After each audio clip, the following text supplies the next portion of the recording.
BBMP ಕೆಲವೊಂದು ಸಂದರ್ಭದಲ್ಲಿ ಆಡುವಂಥ ರೀತಿಗಳು ಒಂದೊಂದು ರೀತಿಯಾಗಿ ಆಕ್ರೋಶಕ್ಕೆ ಎಡೆ ಮಾಡಿಕೊಳ್ಳುತ್ತೆ. ಸರ್ಕಾರದಿಂದ ಬೀದಿ ನಾಯಿಗಳಿಗೆ ಬಾಡೂಟ ಭಾಗ್ಯವನ್ನ ಈಗ ಕೊಡ್ತಾ ಇದೆ. ಬೀದಿ ನಾಯಿಗಳಿಗೂ ಕೂಡ ಗ್ಯಾರಂಟಿ ಯೋಜನೆಯನ್ನ ಸರ್ಕಾರ ಕೊಟ್ಟಿದೆಯಾ ಅಂತ ಬಿಬಿಎಂಪಿ ಬೀದಿ ನಾಯಿಗಳಿಗೆ ಚಿಕನ್ ಎಗ್ ರೈಸ್ ಭಾಗ್ಯವನ್ನ ಕರುಣಿಸ್ತಾ ಇದೆ. ಬೀದಿ ನಾಯಿಗಳಿಗೆ ಊಟ ಹಾಕಲು 2.80 ಕೋಟಿ ಟೆಂಡರ್ ಅನ್ನ ಬಿಬಿಎಂಪಿ ಕರೆದಿದೆ. ಅಯ್ಯೋಯ್ಯೋಯ್ಯೋ, ನಿತ್ಯ ಮಾಂಸದೂಟ ಅಂತೆ. ಏನು ಮಾಡಬೇಕು ಅಂತ ಇದ್ದೀರಾ ನೀವೆಲ್ಲ ಸೇರಿಕೊಂಡು? ಅದಕ್ಕೆ ನಿತ್ಯ ಮಾಂಸದೂಟ ಹಾಕಿ ನೀವೇನಾದರೂ ನಿಮ್ಮ ಹತ್ರ ಕಾಸಿಲ್ಲ ಅಂತಂದಾಗ ಅದಕ್ಕೆ ಹಾಕದೇ ಇದ್ದಾಗ ಕಂಡ್ರವ್ರನ್ನೆಲ್ಲ ಪರ್ಚಾಡಿ ತಿನ್ನಬೇಕಾದು. ಏನ್ರಿ ನಿಮಗೆ ಏನು ಮಾಡಬೇಕು ಅಂತ ಇದ್ದೀರಾ ನೀವು ಈ ಥರ ಮಾಡಿ? ಅವೇ ಬೀದಿ ನಾಯಿಗಳ ಹಾವಳಿಗಳಿಂದನೇ ಅಲ್ಲಿ ಏನೇನೋ ಆಗ್ತಾ ಇದೆ, ಅವೇ ಸಾಕಾಗಿ ಹೋಗಿದೆ. ಅದಕ್ಕೆ ನೀವು ಇದನ್ನು ಬೇರೆ ಊಟ ಮಾಡೋಕ್ಕೆ ಹಾಕ್ತೀರಾ? ಇನ್ನು ಒಂದು ಏರಿಯಾದಿಂದ ಬೀದಿ ನಾಯಿಗೆ ಎತ್ಕೊಳ್ತೀರಾ, ಇನ್ನೊಂದು ಏರಿಯಾಗೆ ಹೋಗಿ ಬಿಟ್ಟು ಬರ್ತೀರಾ, ಅಲ್ಲಿಂದ ಇಲ್ಲಿಗೆ ತಂದು ಬಿಡ್ತೀರಾ. ಅದರ ಸಂತಾನಹರಣ ಚಿಕಿತ್ಸೆಯನ್ನು ಮಾಡಿಸಿ ಅಂತಂದರೆ ಕೆಲವು ಮಾಡ್ತೀರಾ, ಕೆಲವು ಮಾಡೋದಿಲ್ಲ. ಅವು ವಂಶ ಬೆಳೀತಾನೆ ಹೋಗ್ತಾ ಇವೆ ಬೀದಿ ನಾಯಿಗಳಂತಂತೂ ವಿಪರೀತವಾಗಿ. ಅದಕ್ಕೆ ಮತ್ತೆ ಈಗ ಚಿಕನ್ನು ಏನು ಬೇಕು ನಾನ್ ವೆಜ್ ಎಲ್ಲ ಕೊಡೋದಂತ ಕೊಡಿ, ಒಳ್ಳೇದು. ಡಾಗ್ಸ್ಗೆ ಫುಡ್ ಅವೈಲೇಬಲ್ ಮಾಡಿ ಕೊಡಬೇಕು with the intention that cut and curse behaviour ಆಗಲಿ, ಅಗ್ರೆಸಿವ್ ಬಿಹೇವಿಯರ್ ಆಗಲಿ ಡಾಗ್ಸಲ್ಲಿ ಕಡಿಮೆ ಆಗಲಿ ಅಂತ ಅನ್ನೋದು ಆ ದೃಷ್ಟಿಯಿಂದ. ಆವಾಗ ನಾವು ಒಂದು ಆಲ್ಮೋಸ್ಟ್ ಹೆಚ್ಚು ಕಡಿಮೆ ಒಂದು 1000 ಡಾಗ್ಸ್ಗೆ ಅಕ್ರಾಸ್ ಬಿಬಿಎಂಪಿ ಫೀಡಿಂಗ್ ಕೂಡ ಫಾರ್ 2 to 3 months ನಡೆಸಿದ್ದೀವಿ. But after that we started finding there are some gaps in the process. So with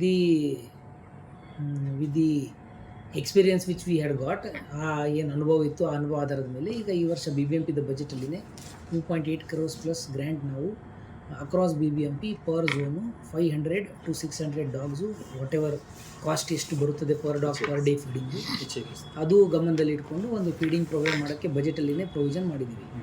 ಆ ಬಜೆಟಲ್ಲಿ ಮಾಡಿರೋ ಪ್ರೊವಿಷನ್ ತಕ್ಕಂತೆ ಪ್ರತಿಯೊಂದು ಝೋನ್ ವೈಸ್ ಝೋನಲ್ ಮಟ್ಟದಿಂದ ಟೆಂಡರ್ ಕರೀಲಾಗಿ ಅದರಲ್ಲಿ ಮೇಜರ್ಲಿ 3 ಕಂಪೋನೆಂಟ್ಸ್ ಇದ್ದಾವೆ. ಒಂದಂದರೆ preparation of the dog food around 700 to 750 ಕ್ಯಾಲರೀಸ್ದು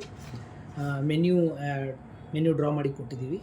ಅವರು ಸಂಬಂಧಪಟ್ಟಂಥ ಬಿಡ್ಡರ್ ಅವರು ಬಿಬಿಎಂಪಿ ವ್ಯಾಪ್ತಿಯಲ್ಲಿ ಅಥವಾ ಅವ್ರಿಗೆ ಯಾವ ಝೋನ್ ಅಲಾಟ್ ಆಗುತ್ತದೆ ಆ ಝೋನ್. ನನ್ನ ಸಹೋದ್ಯೋಗಿ ಈಗ ಮಾದೇಶ್ ಅನೇಕಲನ ಸಂಪರ್ಕಕ್ಕೆ ಸಿಗ್ತಾ ಇದ್ದಾರೆ. ಮಾದೇಶ್, ಒಂದು ಕಡೆಗೆ ಸರ್ಕಾರಕ್ಕೆ ಮಕ್ಕಳಿಗೆ ಶಾಲಾ ಶೂ ಸಾಕ್ಸ್ ಕೊಡೋಕ್ಕೆ ದಾನಿಗಳ ಮೊರೆ ಹೋಗ್ತಾರೆ, ಇನ್ನೊಂದು ಕಡೆಗೆ ಇಲ್ಲಿ ಬೀದಿ ನಾಯಿಗಳಿಗೆ ಇವರು ನಾನ್ ವೆಜ್ಜನ್ನು ಕೊಡುವಂಥ ಯೋಚನೆಯನ್ನು ಮಾಡ್ತಾರೆ. ಕಾಸಿದ್ದಾಗ ಕೊಡ್ತಾರೆ, ಕಾಸಿಲ್ಲದೆ ಇರೋ ಟೈಮಲ್ಲಿ ಆ ನಾಯಿಗಳ ಪರಿಸ್ಥಿತಿ ಏನು ಅಂತ ಅವು ಯಾರು ಪರಚಬೇಕಾ ಕಂಡ್ಕೊಂಡವ್ರನ್ನೆಲ್ಲ? ಅರುಣ್, ಜನ ನಿಜಕ್ಕೂ ಕೂಡ ಅಂದ್ರೆ ಏನಕ್ಕೆ ಮಾಡ್ತಿದ್ದಾರೆ ಅನ್ನೋದೇ ಗೊತ್ತಾಗ್ತಾ ಇಲ್ಲ. ಬೀದಿ ನಾಯಿಗಳಿಗೆ ಇವರು ಎಗ್ ರೈಸೋ ಅಥವಾ ಬಾಡೂಟ ಹಾಕುವಂತ ಕೆಲಸಕ್ಕೆ ಯಾಕೆ ಮುಂದಾಗ್ತಾ ಇದ್ದಾರೆ ಅಂತ. ಯಾಕಂದ್ರೆ ಬೆಂಗಳೂರಿನಲ್ಲಿ ಎಲ್ಲಿ ನೋಡಿದ್ರು ಕೂಡ ಕಾಮಗಾರಿಗಳು ಅಂತ ರಸ್ತೆ ಗುಂಡಿ ಎಲ್ಲ ತೆಗೆದಿದ್ದಾರೆ, ಸರಿಯಾದಂತ ಮೂಲಸೌಕರ್ಯಗಳು ನಮ್ಗೆ ಸಿಗ್ತಾ ಇಲ್ಲ ಅಂತ ಜನ ಕೂಗಾಡ್ತಿದ್ದಾರೆ.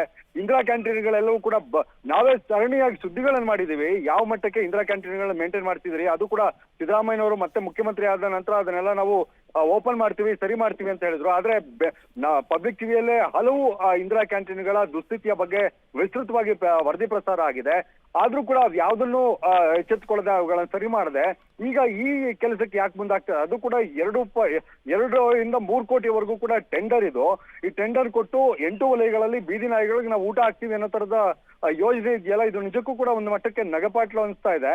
ಯಾಕಂದ್ರೆ ಜನಕ್ಕೆ ನೀವು ಸರಿಯಾದಂತ ವ್ಯವಸ್ಥೆಗಳನ್ನ ಮಾಡ್ತಿಲ್ಲ, ಅಂದ್ರೆ ನಾಯಿಗಳನ್ನ ನೀವು ಕಡೆಗಣಿಸಿ ಅಂತ ಹೇಳ್ತಾ ಇಲ್ಲ, ಆದ್ರೆ ಉದ್ದೇಶ ಆದ್ರೂ ಏನು ಅನ್ನೋ ತರದ ಪ್ರಶ್ನೆ ನಿಜಕ್ಕೂ ಕೂಡ ಕಾಡುತ್ತೆ. ಆದ್ರೆ ಮುಂದಿನ ದಿನಗಳಲ್ಲಿ ಇವರೇ ಅಧಿಕಾರಿಗಳೇ ಮಾಹಿತಿಯನ್ನು ಅಂದ್ರೆ ಹೇಳ್ಬೇಕಾಗತ್ತೆ ಏನಕ್ಕೆ ನಾವು ಮಾಡ್ತಿದೀವಿ ಅನ್ನುವಂಥದ್ದನ್ನ.